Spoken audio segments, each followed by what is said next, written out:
Pois é, eles detestam tanto o capitalismo. Por que que eles vão lá? Eles são masoquistas? Não entendo o que que acontece. E ainda sobre a Janja, só mais uma pequena observaçãozinha. A Janja gosta muito de ficar nos hotéis mais caros e luxuosos, sempre nessas viagens. Dessa vez ela optou por ficar na embaixada. Será que ela tá com medo de que aconteça alguma coisa lá nos Estados Unidos? Porque dentro da embaixada ela estaria, pelo menos teoricamente, mais protegida, né? Então eu achei interessante essa escolha dela pela embaixada. Agora, sobre a comitiva do Lula, ainda nem todos receberam autorização. O Padilha é o exemplo mais, eu acho, da figura de mais alto escalão que ainda não recebeu essa autorização, esse visto. Vale lembrar que ele perdeu o visto para os Estados Unidos porque ele esteve envolvido naquele negócio de trabalho escravo que eles chamavam de mais médicos, onde eles traficavam, literalmente, médicos, ficavam com o salário deles, mantinham as famílias como reféns. Aliás, todo ditador e todo regime socialista adora manter um refém, né? É muito interessante isso também. Mas o Lewandowski conseguiu autorização, mas não é uma autorização, ele não conseguiu o visto dele de volta. Eu vi algumas pessoas chateadas, né? Poxa, ele recém tinha perdido o visto, agora ele ganhou o visto de novo. Gente, sempre leiam nas entrelinhas quando a mídia noticia algo. A desinformação, ela, para funcionar, ela tem que vir de um veículo que teoricamente, ou pelo menos aparentemente, para a maioria da população, seja um veículo imparcial e que tenha um respeito, um alcance nacional. A gente aqui não respeita, a gente sabe que eles falam muita mentira, mas a gente precisa entender que a maioria da população não entende ainda desta forma. Então, eles noticiam que o Lewandowski conseguiu seu visto de volta, mas não é bem assim. Ele recebeu autorização do governo dos Estados Unidos para participar da Assembleia da ONU. Ele não vai poder ficar batendo perna, viajando para lá e para cá, indo no shopping, na Disney, sei lá, na Estátua da Liberdade para tirar fotos, essas coisas. Não, pessoal.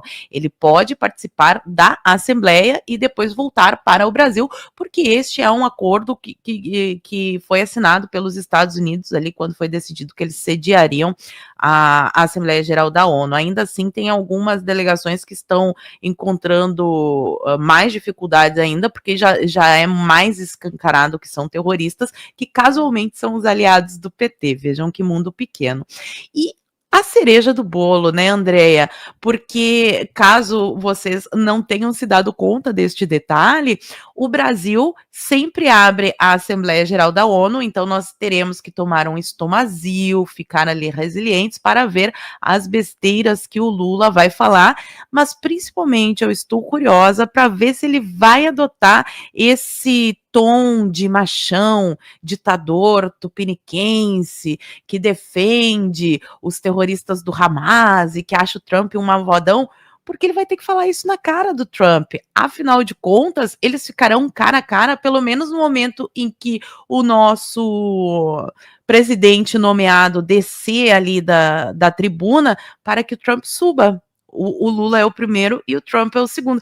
Eu quero ver se ele terá essa mesma macheza falando na cara do Trump. Afinal de contas, eu vi as notícias ontem, saíram duas notícias que, por mais que as pessoas às vezes pensem que as coisas não estão mudando e que a pressão internacional não está surtindo efeito, duas notícias demonstram um recuo por parte dos petistas. A primeira delas é com relação à Venezuela. O governo está adotando um tom um pouco mais moderado com relação ao cerco que os Estados Unidos está fazendo à Venezuela, uma vez que Maduro não é reconhecido como o presidente da Venezuela, e sim como chefe de um grupo de narcoterroristas, porque é isso que eles fazem. A gente acompanhou aí a explosão de 2 barcos transportando essas substâncias em águas internacionais. Então, obviamente, se o Brasil não estivesse na mira, o Lula defenderia o Maduro com muito mais vigor, porque a gente sabe que essa é a intenção dele. Mas, segundo, inclusive, a velha mídia, a orientação é de um tom mais moderado e usando as palavras dessas fontes. para não cutucar a onça com vara curta. Então, isso já demonstra ali um certo comedimento por parte do governo. A segunda notícia, que eu não sei se a audiência conseguiu acompanhar, afinal de contas, são tantos assuntos: é anistia, PEC da blindagem, agora tem uma PEC também para dar luz de graça para uns, aumentando o preço da luz para outros, inclusive para as indústrias, ou seja, no fim vai aumentar para todo mundo, porque o custo de energia elétrica para as indústrias será repassado, obviamente, para os consumidores.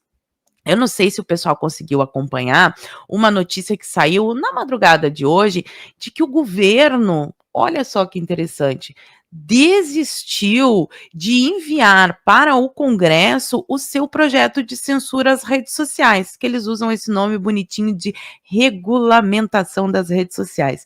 O sonho da censura é o auge de todo ditador, porque afinal de contas, em uma sociedade onde existe a liberdade de expressão, a ditadura não prospera. Para que a ditadura possa efetivamente ali tomar a conta de tudo, ela precisa censurar os opositores. E isso aconteceu tanto lá na Alemanha do bigodinho, no bigodinho da União Soviética, acontece em Cuba, na Venezuela, em todas essas ditaduras aí dos coleguinhas do Lula, e ele quer implementar isso aqui no Brasil. De novo, eu vou remeter o pessoal àquele tempo onde o Bolsonaro só falava no Super Pop, em que a Dilma ainda estava na presidência e a gente lutava, e naquela época, inclusive, era permitido acampar ali no gramado em frente ao Congresso, que a gente pediu o impeachment da Dilma.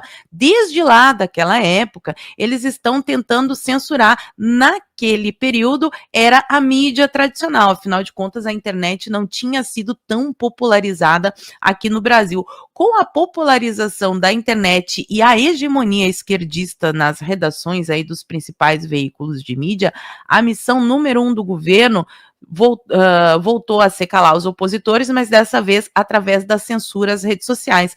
E os recados que vieram dos Estados Unidos foram muito claros. Os Estados Unidos fala sobre a violação de direitos humanos, por óbvio, com inocentes presos, com as pessoas sendo mantidas como reféns do regime, senhoras apanhando na prisão, crianças órfãs de pais vivos, todos esses horrores que, infelizmente, nós temos que presenciar desde 2023, mas esse desejo da censura sempre foi patente, e eles voltaram atrás. Eles decidiram que não irão mais mandar essa proposta, porque o Trump falou com todas as letras, não precisa nem fazer uma interpretação.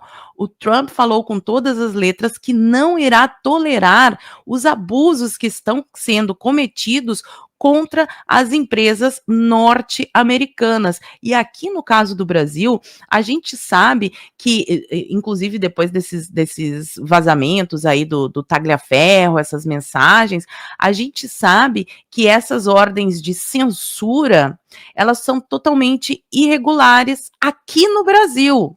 Que não tem ali a nossa legislação dos sonhos. A nossa Constituição, ela realmente já foi feita para a coisa dar errado. Mas aqui no Brasil isso já não é permitido, porque nós temos na nossa Constituição a liberdade de expressão assegurada, embora, infelizmente, hoje a Constituição já não valha muita coisa, e sim o que os ministros pensam que a Constituição diz, mas nós temos uma lei. Embora os porta-vozes do regime passem o dia inteiro falando que a internet não pode ser uma terra sem lei, porque eles detestam essa concorrência, porque eles perdem, e feio, quando as pessoas começam a se informar pela internet, eles também estão nessa operação aí junto com o regime, e eles irão perder, porque não tem mais apoio, nem mesmo dentro dessa base do centrão aí que o governo pode manobrar.